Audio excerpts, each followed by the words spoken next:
बदलने की तैयारी, इतिहास वही बनाएगा। संघर्ष है जिसका भी जारी, संघर्ष है जिसका भी जारी। तो मेरे नौजवान छत्री बंधुओं, चलो बात करते हैं आज की छत्री की परिभाषा क्या है और छत्री धर्म क्या है। तो मेरे छत्री बंधुओं, जो छती से रक्षा करे और छती से बचाए वो छत्री होता है। यानी किसी गरीब की अगर कोई रक्षा करता है, यही हमारा छत्रियों का धर्म है। छत्री कभी अपना अपमान नहीं सह सकते। कहते हैं सच्चे योद्धा सच्चे छत्री अपमान नहीं सह सकते हैं। जिनको सहने का ताप नहीं वो चुप कैसे रह सकते हैं।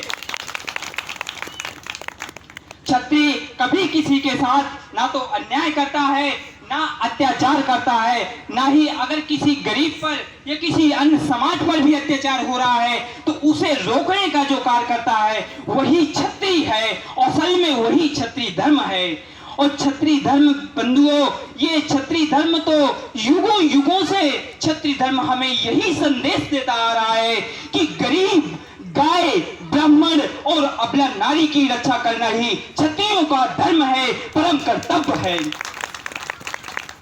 क्षत्रिय धर्म का पालन हमारे आराध्य मर्यादा पुरुषोत्तम भगवान श्री राम और कृष्ण से लेकर आज उनके हमारे पूर्वज महाराणा प्रताप जी, श्री सुहेलदेव बैसी महाराज, श्री विद्याधर चंदेल जी महाराज, श्री महाराज मेदिनी राय खंगाल जी एवं महाराजा खेत सिंह खंगाल जी, आज सभी हम उन्हीं के वंशज हैं। हम उन्हीं के अपने पूर्वजों के वंशज हैं और हमारा भी कर्तव्य है कि अपने पूर्वजों का हम अनुसरण करें, उनका पालन करें। ये हम क्षत्रियों का परम कर्तव्य है और यही सच्ची धर्म, सच्चा क्षत्रिय धर्म है। आज देश में तमाम संगठन बने हुए हैं जो क्षत्रियों को बदनाम करना और बदनाम करके अपना नाम करने में लगे हैं। हम उनके लिए कहने चाहेंगे कि मैं मां गजानन का पुत्र हूं, मुझ पर किसका जोर है, काट दूंगा हर वो सर जो उठा मेरे राजपूताना की ओर है, जो उठा मेरे राजपूताना की ओर है। हम कभी किसी का अपमान नहीं सह सकते अपने, चाहे वो हमारा कोई भी क्षत्रिय भाई हो। अगर आप असल में, मैं अपने सभी खंगाल क्षत्रिय भाइयों से अनुरोध करना चाहता हूं कि यदि आप असल में क्षत्रिय हैं, एक श्रेष्ठ क्षत्रिय हैं, तो आप सच्चे क्षत्रिय तभी कहलाएंगे यदि आप कहीं भी हमारी मीटिंग है या कहीं भी कोई समाज का व्यक्ति बैठा है, वहां अन्य समाज के भी व्यक्ति बैठे हैं, अगर कोई हमारे क्षत्रिय धर्म के खिलाफ, क्षत्रिय समाज के खिलाफ, किसी भी भाई बंधु के खिलाफ अगर कोई गलत वाणी का प्रयोग करता है, अपशब्द भाषा का प्रयोग करता है, तो अगर आप उसी क्षण उसका ईंट का जवाब पत्थर से दे दें तो आप क्षत्रिय हैं नहीं, आप क्षत्रिय कहलाने के लायक नहीं हैं। ठकुराई ठाट को ठेस लगे तो ठूस भाला छाती में, युगों युगों तक धर्म की खातिर मारा लहू बहा इस माटी में, मारा लहू बहा इस माटी में। आज हमारे उत्तम सिंह भैया जी के द्वारा और हमारे नेताजी के द्वारा, हमारे आदरणीय श्री प्रधान जी के द्वारा भी आपने अपने समाज के बारे में उन्होंने बहुत अच्छे शब्द कहे, अपने विचार प्रस्तुत करे।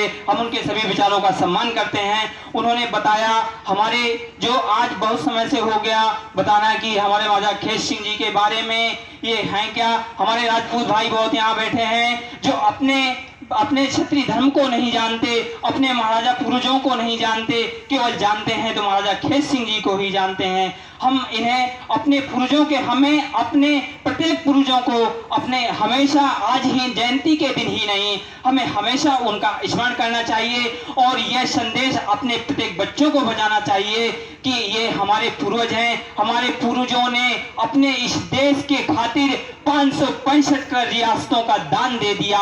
ये हमारा क्षत्रियों का स्वाभिमान रहा है, ये धर्म रहा है। युगों युगों से क्षत्रियों ने देश की रक्षा की है, स्त्री की रक्षा की है, ब्राह्मण की रक्षा की है, गाय की रक्षा की है। आज देखिए उस गाय माता को आज कैसे कैसे उनको दर दर की ठोकरें खानी पड़ रही हैं। आज हमारा क्षत्रिय समाज बैठा है, लेकिन है तो केवल उस अर्जुन की तलाश जो इसको आगे लेके एक के सरिया के नीचे ला सके। हमें एक के सरिया के नीचे लाने के लिए हमारे पूर्वज सपना देखे थे महाराणा प्रताप जी ने, जो सिसोदिया राजवंश से थे। उन्होंने सपना देखा था कि समस्त राजपूताना को मैं एक कर दूं, एक के सरिया के नीचे ला दूं।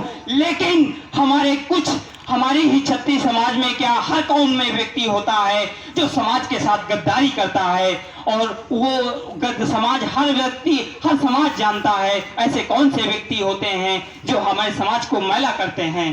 तो हमारे पूर्वज महाराणा प्रताप जी ने जो उन्होंने सपना देखा था, लेकिन उनका सपना साकार न हो सका। आज उनके वचनों को उनका पालन, उनका अनुसरण करते हुए उनके सपने को हम स्वीकार करेंगे, क्योंकि हम भी तो उन्हीं के पूर्वज हैं। हम कोशिश अपने नौजवान क्षत्रिय भाइयों से सभी से अनुरोध करते हैं कि हम भी उनका अनुसरण करते हुए अपने पूरे 36 कौम के राजपूताना को एक के सरिया के नीचे लाएंगे। हमारे इतिहासकारों ने क्षत्रिय वंश को पहले तो 36 शाखाओं में 36 कुल मिला करते थे, अब तो 60 वंश होने का प्रमाण भी मिलता है। हमने पढ़ा है 10 सूर्य से 10 चंद्र से 12 ऋषिज प्रमाण और 4 हुतासन से भये कुल 36 वंश प्रमाण।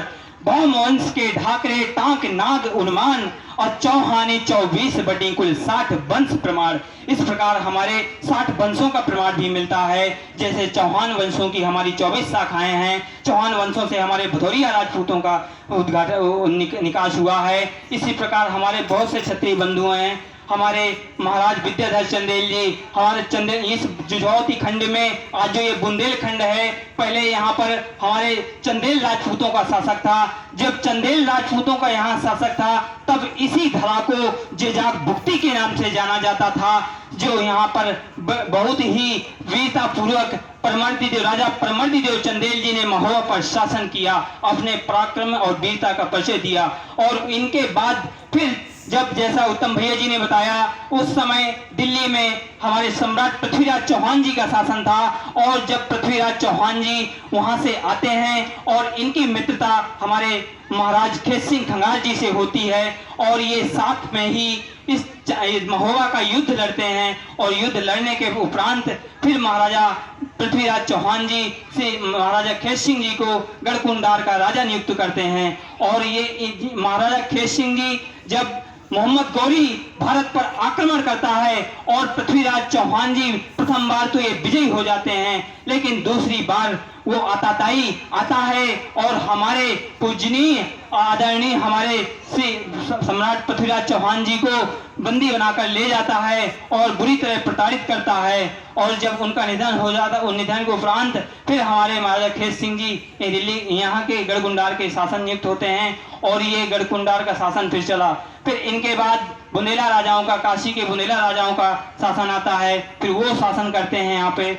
और जैसा कि क्षत्रिय बंधुओं, मैं आप सभी को बताना चाहूंगा कि हमारा वंश क्या है, हमारी गोत्र क्या है, हमारा कुल क्या है। आखिर ये खंगाल राजपूत जो वंश सबको ही जानता है, ये इनकी उत्पत्ति कहाँ से हुई है, किस कौम से आई है, कहाँ से इनकी शाखा की खोज हुई है। हम आपको बताना चाहेंगे कि ये चंद्रवंश, जैसे कहते हैं सूर्यवंश और चंद्रवंश, तो ये खंगाल राजपूतों का चंद्रवंश है। और ये चंद्रवंश की यदुकुल शाखा से है। यदुकुल शाखा में 9 उपवर्गों का प्रमाण मिलता है। जैसे यदुकुल शाखा में आते हैं हमारे चूड़ासामा राजपूत, जडेजा राजपूत, सरवैया राजपूत, छोकर राजपूत, राणा राजपूत और बनाफर राजपूत, खंगाल राजपूत, ये हमारे सभी यदुवंशी शाखा में आते हैं। भगवान श्री कृष्ण की 19वीं पीढ़ी में ये इनकी उत्पत्ति होती है। गुजरात के जूनागढ़ में चूड़ासामा राजवंश था। चूड़ासामा राजवंश में रा कटाव द्वितीय के पुत्र श्री रूढ़देव सिंह खंगाल जी के पुत्र श्री महाराजा खेत सिंह खंगाल जी थे। वहां से ये चलकर इस बुंदेलखंड की धरा में आए और यहाँ इन्होंने अपने वीरता और पराक्रम के शौर्य से संपूर्ण बुंदेलखंड में जुझौती खंड को स्वतंत्र हिंदू राष्ट्र घोषित किया था। ये मैं अपने सभी क्षत्रिय बंधुओं से एक अपनी देखो महारानी पद्मावती का जौहर देखिए आप, जिन्होंने अपने प्राणों की जौहर किया। उन्होंने 16,000 छत्राणियों के साथ उस समय ये महारानी पद्मिनी हमारे रावल जतन सिंह, मेवाड़ के रावल जतन सिंह जी की महारानी थी। और ये अलाउद्दीन खिलजी ने जब आक्रमण किया तो इन्होंने अपना जौहर किया। रानी केसर दे का जौहर हुआ, महारानी मणमला का जौहर हुआ। ऐसी हमारी तमाम छत्राणियां हैं जिन्होंने इस धरा में जौहर किया है और अपना शौल को दिखाया है। सभी क्षत्रिय बंधुओं सामने इतिहास में अमर हो गई। मैं अपनी वाणी को विराम दूंगा। अपनी मर्यादा से हम हरगिज मिटा सकते नहीं, अपनी मर्यादा को हम हरगिज मिटा सकते नहीं। सर कटा सकते हैं लेकिन सर झुका सकते नहीं। क्षत्रिय एकता, क्षत्रिय एकता, क्षत्रिय एकता। जय भवानी, जय भवानी, जय शिवा सरकार की, जय शिवा सरकार की, जय महाराणा प्रताप की, जय जय राजपुताना, जय जय राजपुताना।